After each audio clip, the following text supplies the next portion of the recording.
नमस्ते प्रणाम। हम रउआ लगे छोट भाई नारायण निराला। रउआ सब देखा तनी अपन यूट्यूब चैनल बिहारी शायरी मस्ती।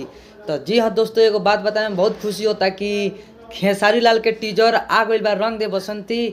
बहुत ही बवाल भाई टीजर बा। अगर टीजर नहीं खोलो देख ले तो हम अपने वीडियो में छोटा सा इसका क्लिप डाल देते हैं। और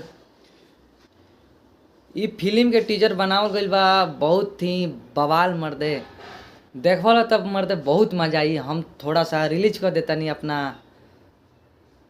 होम स्क्रीन पर।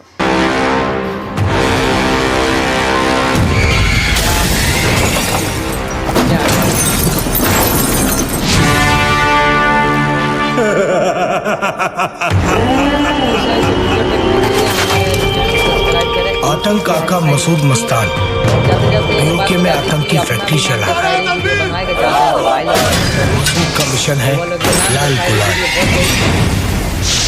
मुझे किसी से बैर नहीं, पर जो वतन का